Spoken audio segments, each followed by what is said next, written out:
प्रश्न क्रमांक 7. प्रश्न क्रमांक 35,466. आता किती झालं मुख्यमंत्र्यांनी उत्तर दिलं छापल्याप्रमाणे. अध्यक्ष महोदय, अतिशय सविस्तर उत्तर या प्रश्नाचं दिलेलं आहे, त्याबद्दल शासनाचे आभार. माननीय मुख्यमंत्र्यांचं विशेष आभार की नसरापूरच्या पुणे जिल्ह्यातील प्रकरणामध्ये अतिशय जलद निर्णय झाल्यामुळे सरकारची प्रतिमा आणि लोकांना सरकारविषयीचा विश्वास वाढलेला आहे. या उत्तरामध्ये पुणे मुख्यालयामध्ये जो आजचा प्रश्न आहे तो पोक्सो संदर्भातला आहे आणि त्या गुन्ह्यांना न्याय प्रक्रियेला वेग देण्यासंदर्भातला हा प्रश्न आहे.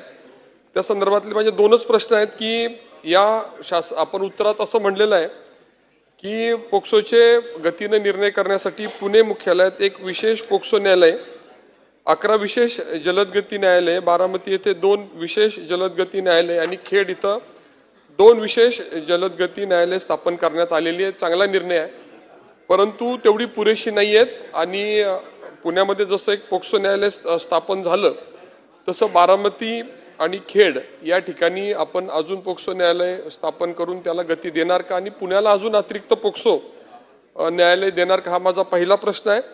माझा दुसरा प्रश्न असा आहे की बऱ्याच पुणे जिल्ह्यातील ज्या पद्धतीनं गतीनं सगळा विकसित होतोय त्याप्रमाणे गुन्ह्यांची संख्या वाढतीये आणि न्याय प्रक्रिया गतीनं होणं आवश्यक आहे. बऱ्याच ठिकाणी सिनियर डिव्हिजन आणि सेशन्स कोर्ट, उदाहरणार्थ माझ्या मतदारसंघातली सेशन्स कोर्टची मागणी आहे, इमारत पूर्ण आहे आणि त्या ठिकाणी गुन्ह्यांची संख्याही खूप मोठी आहे. अशा पुणे जिल्ह्यातील वेगवेगळ्या ठिकाणी मागणी असणाऱ्या जे काही सेशन्स आणि सिनियर डिव्हिजन कोर्टांना आपण तातडीनं मान्यता देणार का?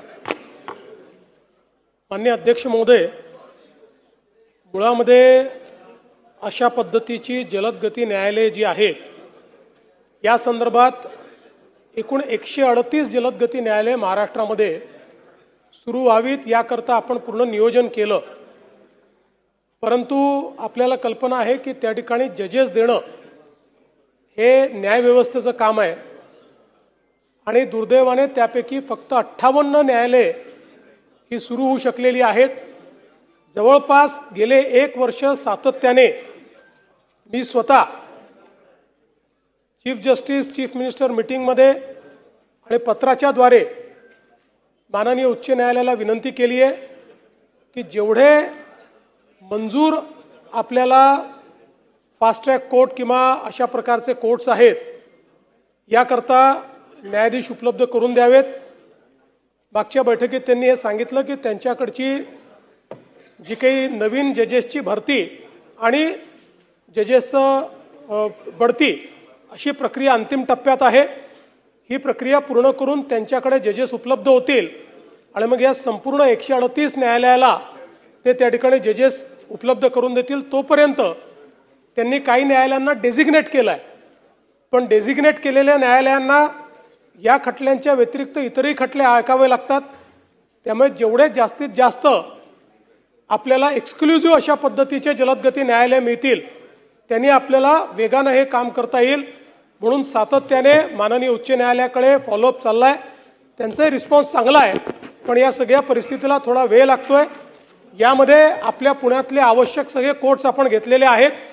काही कमतरता असतील तर त्याचीही पाहणी करण्यात येईल.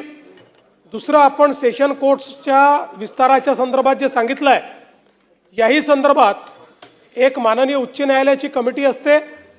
ही कमिटीच या संदर्भातला निर्णय घेतले आणि ज्या ठिकाणी खटले वाढतात त्या ठिकाणी अतिरिक्त न्यायालय आपण तयार करतो.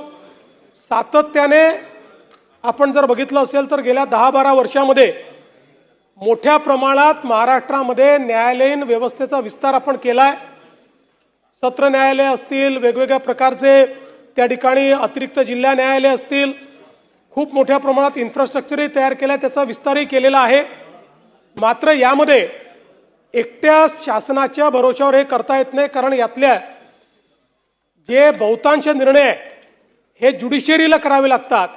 त्यामुळे ज्युडिशियरी आम्हाला जे इन्फ्रास्ट्रक्चर मागते ते आम्ही त्यांना देतो, त्यांच्याकडे पाठपुरावा देखील करतो, त्यांच्याकडनं रिस्पॉन्स आम्हाला आहे. म्हणून मी आपल्यालाही आश्वस्त करतो की आपण या ठिकाणी ज्या अतिरिक्त न्यायालयांची मागणी केलेली आहे ती केसेसच्या आधारावर पडताळून पाहिली जाईल. ॲडिशनल केसेस, तेवढ्या केसेसची पूर्तता ही मागणी जर करत असेल तर निश्चितपणे नवीन न्यायालय दिलं जाईल. सन्मान्य मुख्यमंत्री महोदय, ह्याच्यात आपण सविस्तर माहिती दिलेली आहे आणि आपल्या सगळ्यांनाच माहिती आहे की सेपरेशन ऑफ पॉवर्स खाली आपल्या न्याय व्यवस्था जी आहे राज्यात त्या संदर्भात एक्झिक्युटिव्ह म्हणजेच आपलं कार्यकारी मंडळ किंवा लेजिस्लेचर म्हणजेच आपलं विधिमंडळ कधी हस्तक्षेप करत नाही. परंतु तसं असतानाही राज्यातली लोअर ज्युडिशरी जी आहे त्यात अनेक पदं रिक्त आहेत आणि मकोकासारखं पुण्याचं कोर्ट आहे तिकडेही बरेच वर्ष खटले पेंडिंग आहेत, तिकडेही कोर्टात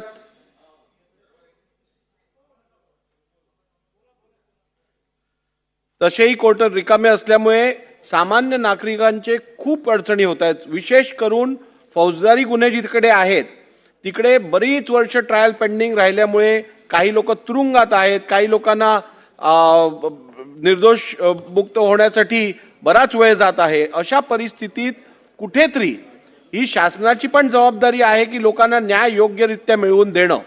त्यामुळे मला वाटतं मुख्य न्यायाधीशांबरोबर बसून जेवढी आणि आपले LNJDचे जे सचिव आहेत त्यांच्याकडनं जेवढ्या न्यायालयात जजेसची अपॉइंटमेंट पेंडिंग असतील त्या लवकरात लवकर भरून घेण्यासाठी शासनाने उचित कारवाई करावी. होय अध्यक्ष महोदय, पुढच्या चीफ जस्टिस चीफ मिनिस्टर मीटिंगमध्ये आपल्यातर्फे हा अजेंडा आम्ही त्या ठिकाणी पाठवू आणि तो विषय मांडून माननीय न्यायालयाच्या निदर्शनास आणून देऊ कुठे कुठे न्यायाधीश कमी आहेत किंवा कुठे कुठे भरती करण्याची आवश्यकता आहे आणि ते एक्सपिडाइट करण्याकरता शासन प्रयत्न करेल.